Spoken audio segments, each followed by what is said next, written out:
Okay, Assalamualaikum warahmatullahi wabarakatuh. Nama aku Syuhada. So hari ni aku nak share satu tafsir surah yang aku rasa semua orang tahu tentang surah ni. Mungkin sebab dia pendek, orang biasa baca dalam solat dia, ataupun mungkin sebab biasa kita tutup satu-satu majlis, kita akan baca surah ni di akhirnya lah, iaitu surah Al-Asr. Bismillahirrahmanirrahim. Wal-Asr. Demi masa.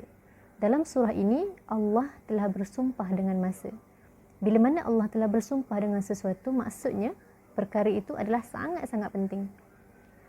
Dan kemudiannya Allah menyebut innal insana lafi khusr, sesungguhnya manusia itu berada di dalam kerugian.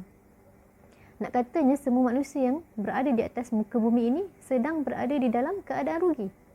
Perkataan fi itu, di dalam itu, menggambarkan seperti kita ini, manusia ini berada di dalam sesuatu yang sangat-sangat sukar untuk kita keluar. Diibaratkan seperti kita berada di tengah-tengah lautan yang sangat luas dan kita dikelilingi selautan kerugian yang kalau kita tak buat apa-apa, kita akan mati lemas di dalamnya. Tapi bila mana Allah menyebut manusia itu berada dalam keadaan rugi, Allah tak tinggalkan manusia sebegitu sahaja. Allah tak tinggalkan hamba-hambanya sendiri menyelamatkan diri mereka.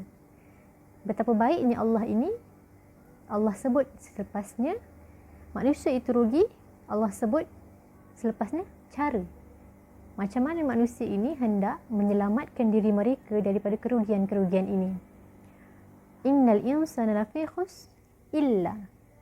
Allah menyebut perkataan illa, kecuali.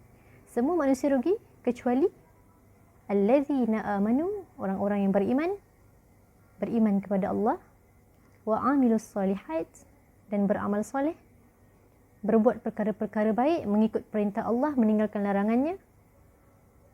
Maka dua perkara ini, beriman dan beramal soleh, ini adalah tanggungjawab kita kepada diri kita sendiri. Kita beriman kepada Allah, kita beramal dengan amalan-amalan soleh yang membawa kita dekat kepada Allah. Yang ketiga, Allah sebut watawasaw bil haqq, dan berpesan-pesan kepada kebenaran. Al-haq ini apa? Kebenaran ini apa? Berpesan-pesan, maksudnya berpesan-pesan kepada orang lain tentang Allah, mengajak manusia lain kepada jalan Allah, menyelamatkan manusia lain daripada perkara-perkara yang tak betul kepada perkara yang betul, perkara yang Allah redha, iaitu dengan cara berdakwah, mengajak orang kepada kebaikan, amal ma'ruf, nahi mungkar. Dan seterusnya Allah menyebut watawasaw bis sabr, dan berpesan-pesan kepada kesabaran. Kenapa dalam ayat yang terakhir Allah menyebut tentang kesabaran? Ini berkait dengan ayat sebelumnya tadi tentang kebenaran tadi, tentang dakwah tadi. Kaitannya apa? Bila mana kita berdakwah, bila mana kita cuba untuk mengajak orang lain kepada kebaikan, kita akan sentiasa mendapat tentangan-tentangan, halangan-halangan.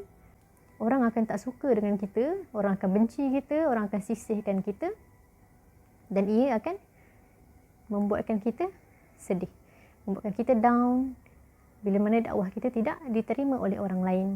Seperti mana dahulu Nabi Muhammad SAW berdakwah. Baginda diejek, baginda difitnah, baginda dicederakan. Malah ada yang sampai sanggup hendak membunuh baginda. Betapa besarnya ujian bila mana orang cuba untuk berdakwah. Jadi Allah sebut ayat seterusnya, bila mana engkau hadapi semua kesulitan-kesulitan itu, hendaklah engkau bersabar dan mengajak orang lain untuk tetap bersabar supaya kita tak berputus asa dengan untuk terus mengajak orang kepada perkara-perkara baik. Jadi bila mana lengkap empat perkara ini, allazina amanu wa amilus solihat watawasaw bil haqq watawasaw bis sabr.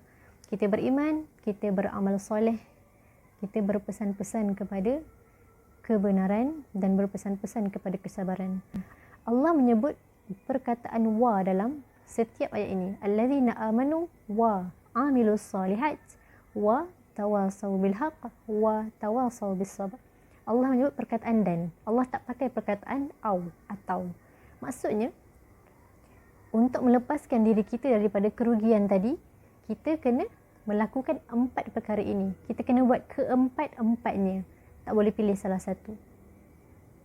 Jadi, insya-Allah kalau kita buat keempat-empat perkara ini, maka kita akan terlepas daripada kerugian-kerugian tersebut dan insya-Allah kita akan kembali kepada Allah dalam keadaan Allah redha kepada kita.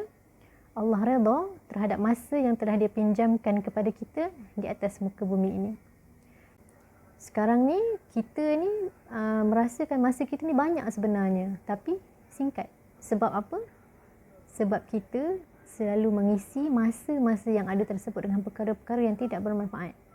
Jadi bila mana hari habis, 24 jam habis, di akhir hari kita mula sedar yang kita tidak berbuat apa-apa yang mampu membawa kebaikan kepada diri kita.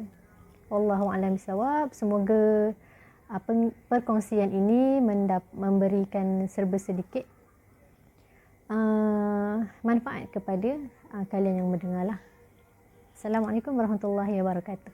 Izinkan aku melafazkan kata